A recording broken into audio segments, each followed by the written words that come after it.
My highest ever selling t-shirt. I thought this could be a really fun video to break down everything from what the t-shirt was, the platform I used, the ways I got sales, how much I made, and in what period of time. And I don't think I've done anything this detailed before about one of my t-shirts, so I thought this could be a really fun video, so enjoy.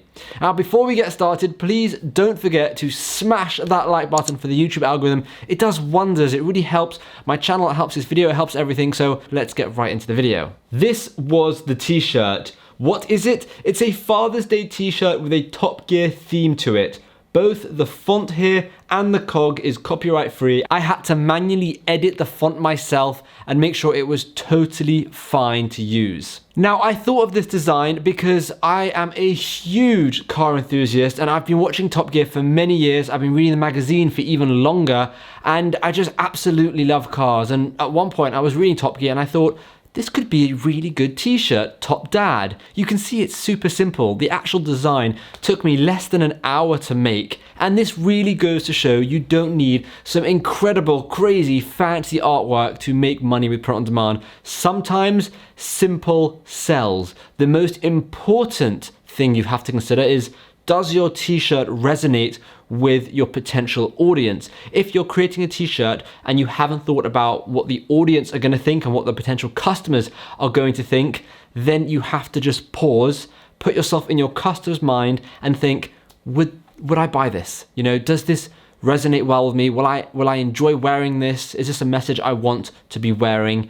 And if it's a yes, brilliant. If it's a no, then maybe move on. So I put myself in my customer's mind, which was super easy because I love Top Gear and I'm a massive car enthusiast. And I thought, this is gonna sell well. And luckily it did. I listed the t-shirt a few years ago and I used Teespring before it went a bit downhill and before I made all these videos about it, but I used Teespring and it went really well. I got a total of 3 sales from the Teespring boosted network, which is a total fail because each profit was $4, so I got $12 from the boosted network, and I don't even think the marketplace was a thing back then, and I don't even count that as getting sales because I would say 99.9% of the sales came directly from traffic I sent to the website. It was pretty simple to upload to Teespring. I created the design using Photoshop. It was really simple. I then exported it in a PNG file format, which allowed the picture to be transparent.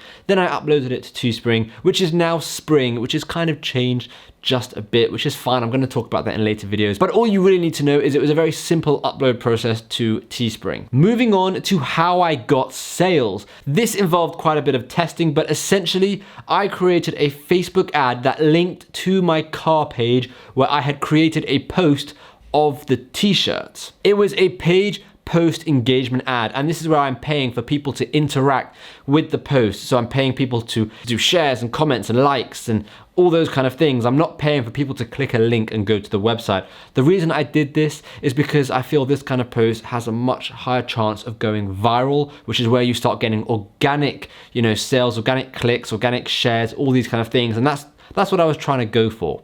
Now with Facebook ads, you have quite a few different types of ads. An engagement ad, which is what I did. You also have a traffic ad where you're paying for clicks to the website. You also have a conversion ad where you're paying for people to actually buy the whatever you're selling. There's tons, and I'm not going to go through all of them in this video, but all you need to know is I use an engagement ad. Here is the post that I advertised.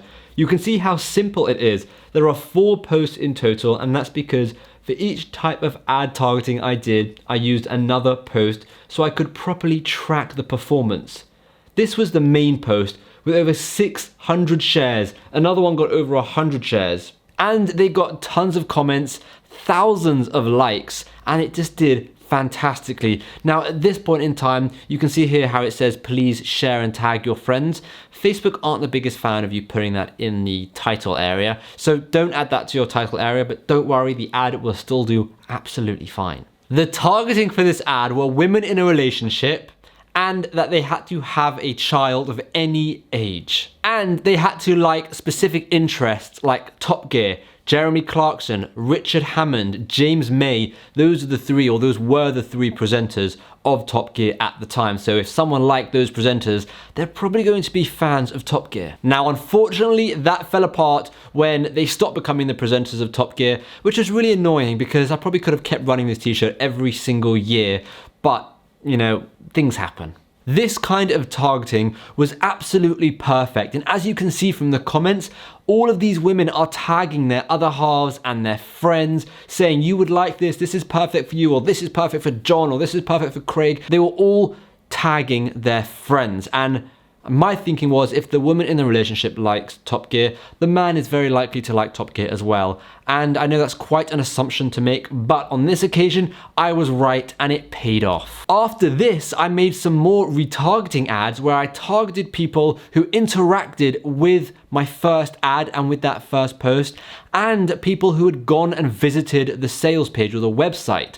And the reason why I did this was because these people had already seen the ad, they'd already seen the post, and they would be much more likely to buy if they saw it again. And there's this psychological thing, it's in a few books, where someone has to see an ad 7 times before wanting to, you know, take action. And this was just another way of being able to do this. And that retargeting ad did amazingly. In terms of sales, the average profit I got per t-shirt was $12.42, which was incredible. But again, this was, you know, a few years ago where the profit was a lot higher per t-shirt. Now it's come down a bit. And as you can see from this picture, the t-shirts average sold for $9.54, but because I sold hoodies as well, which went for a lot more, it brought the overall average up to $12.42. I sold this for around 2 months out of the year during the Father's Day period, and I did that consistently for 3 years running until the show kind of fell apart and my t-shirt stopped getting sales at that point because they had all left, all the presenters had left, the show was just, no. I'm very upset with how Top Gear turned out, but that's not what this video is about. So over a total of 6 months, over 3 years, this one design made $15,413.31. That is ridiculous. Now, of course, that's not all profit because there were ad costs, and I can't find the specific ad, but I do remember that I spent around $3,000 on ads, which brings this one design to a cool profit of around $12,500, which for one design is pretty epic. That's my highest selling design to date, and I hope you like this little story, this little insight into, you know, one of my designs, and hopefully I'll make a few more if that's something you like to see. But anyways, thank you so much for watching, and I'm looking forward to seeing you in the next video. The targeting I did for this first ad were women in a relationship with a child of any age. No, that sounds really wrong.